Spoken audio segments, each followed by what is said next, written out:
Congratulations on your purchase of a Sniper EFI system. The Sniper EFI system is compatible with several popular ignition configurations. In this video, I'm going to show you how to properly wire as well as set up the system for CD box ignition input type. This ignition type does not support timing control through the ECU, and all timing advance or retards will be performed by the distributor and/or the ignition box.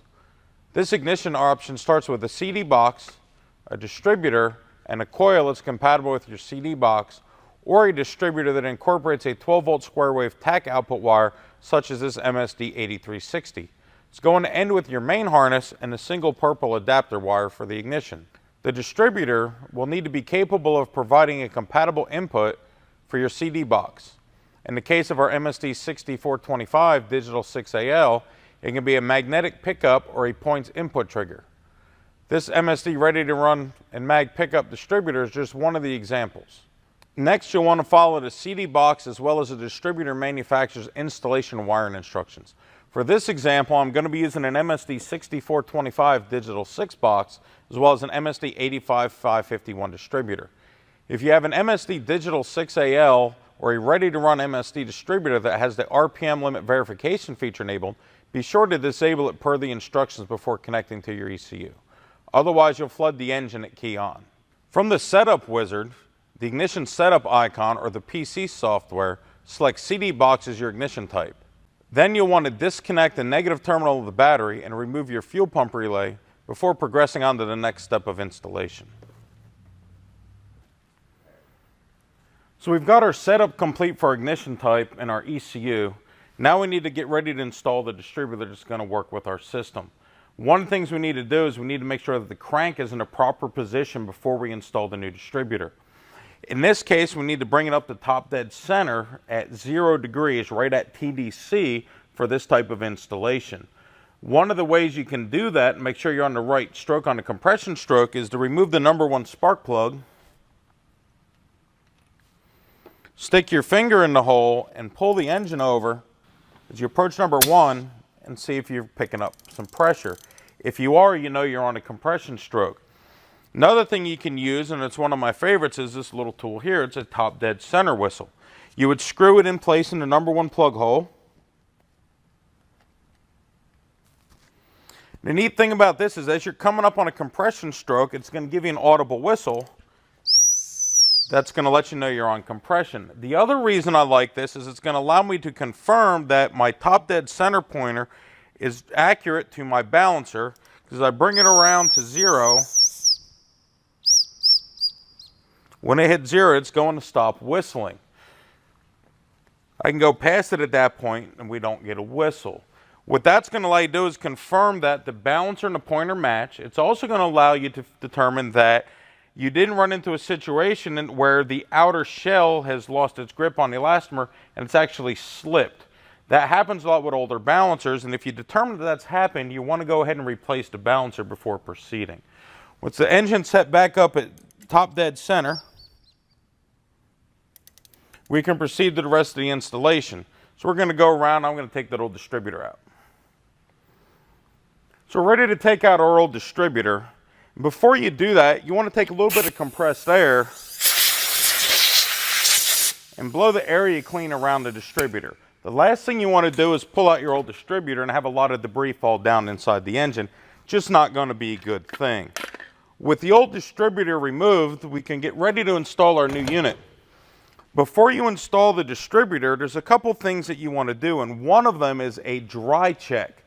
And by that, what I mean is we're going to put the distributor in. We're not going to worry about lubricating it. We're not going to put a gasket on it.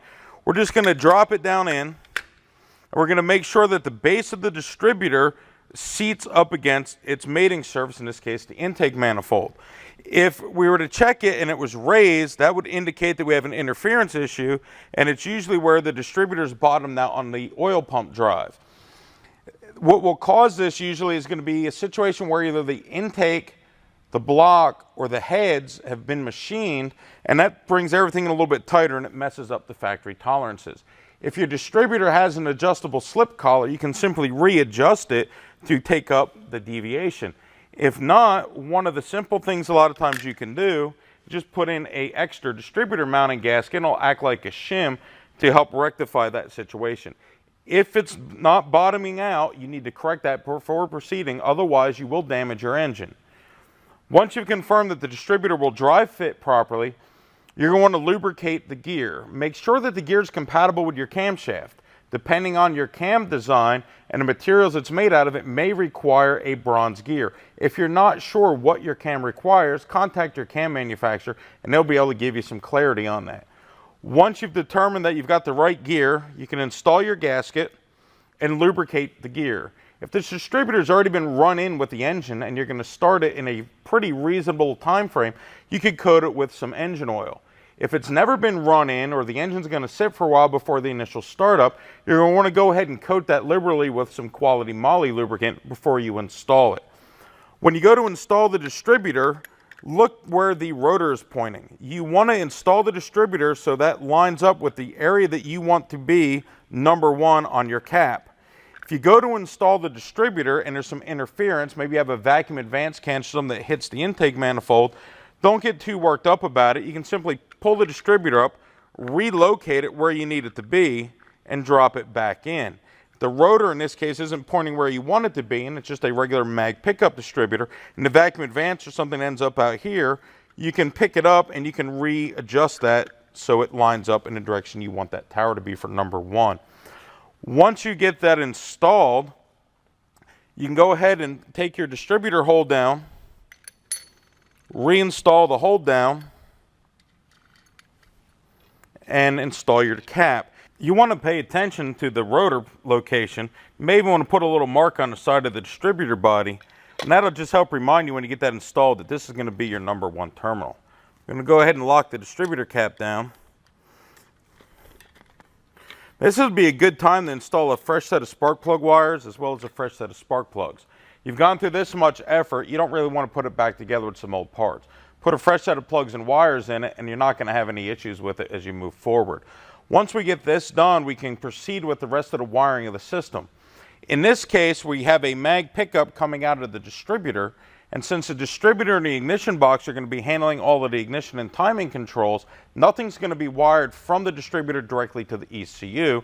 We're going to connect our magnetic pickup to our digital 6 box. The 6425 box comes with this handy extension, and everything will really plug together. The connectors are keyed in a way that you can't plug them in incorrectly. So you go ahead and install the connector, and this will connect between your CD box and your distributor.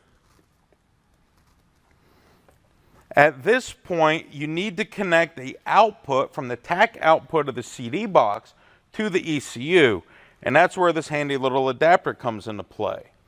So you would connect the loose end of the purple wire to the tach output lead of your ignition box.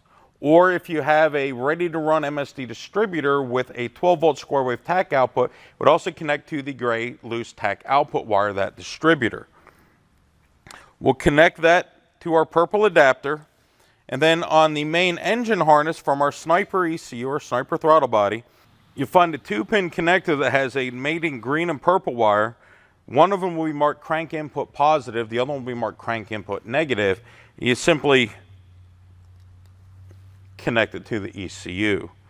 When you're dealing with a CD type of ignition system, never under any circumstances hook the yellow wire up to the tach output of the MSD box or to the coil. If you connect the yellow wire to the system with a CD ignition, you're guaranteed you're going to destroy your ECU, so you just don't want to do that.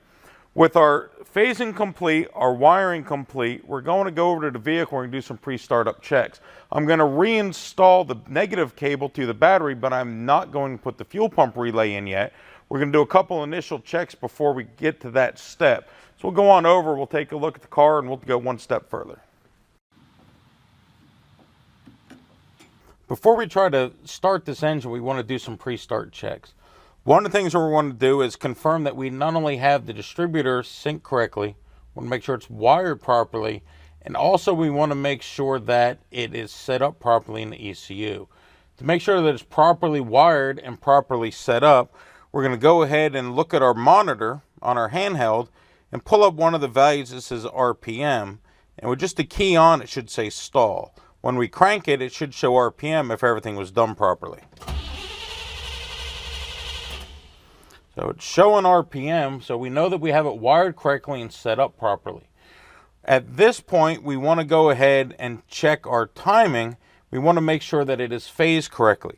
We've confirmed that we have cranking RPM input to the ECU, but before we put fuel back on this thing, we try to start it up, I want to double check the cranking time to begin with. Every engine is going to be a little bit different, but normally you're going to be somewhere in the 4 to 15 degree range. So I'm grabbing my timing light, have a buddy crank it over.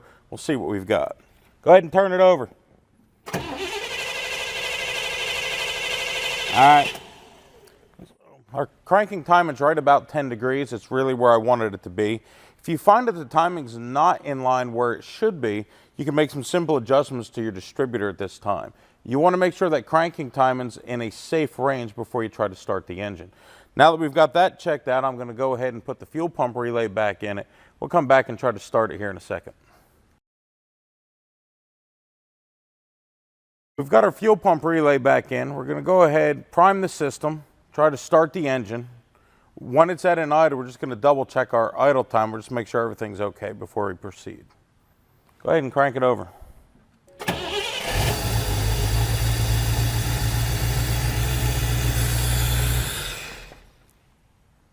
Fires up at idles, our idle timing's right where we want it, so we're good to go for this application. For more Sniper EFI tech tips and videos, go to Holley.com.